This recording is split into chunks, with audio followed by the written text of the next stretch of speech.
Notwithstanding the premature gloating from across the border, there are some positive takeaways from Friday UN Security Council meeting on India held Jammu and Kashmir for one.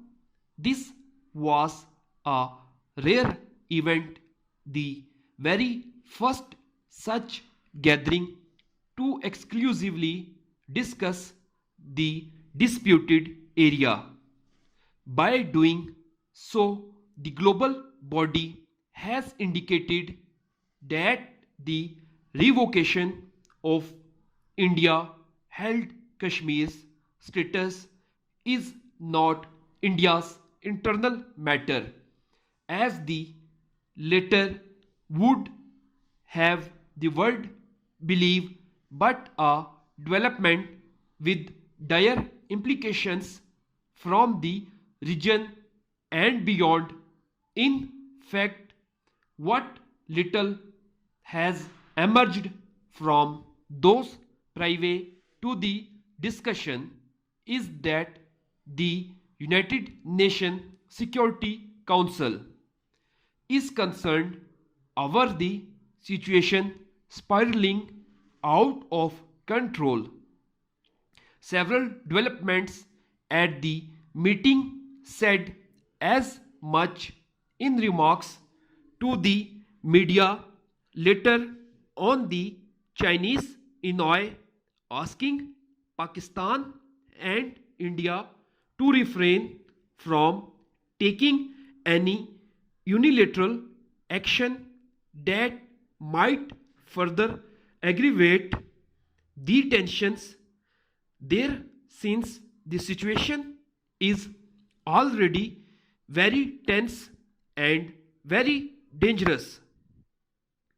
Nevertheless, calls for restraint, while eminently pragmatic, given that IHK has long been a bone of contention between two nuclear armed neighbors, fall far short of a robust response, although China was comparatively more forceful than other countries in its support for Pakistan's position, and while joint statements are not expected from informal consultations such as the one on Friday, the participants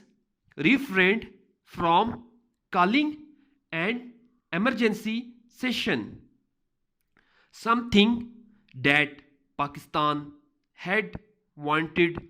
The United Nations Security Council members are correct in urging Pakistan and India to resolve the dispute in a peaceful manner. However, for the world to accept India's stance that this be done bilaterally would be to deny the facts on the ground, including the advocacy with which Pakistan repeated attempts at talks have been rebuffed, especially under the Modi government. The apathy is deeply disappointing, though not unexpected.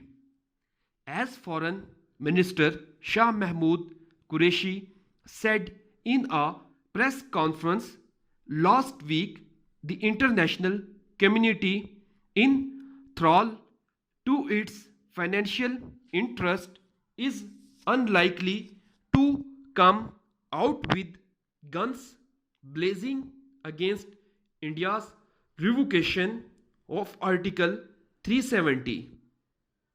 So it has proved, at least thus for Pakistan.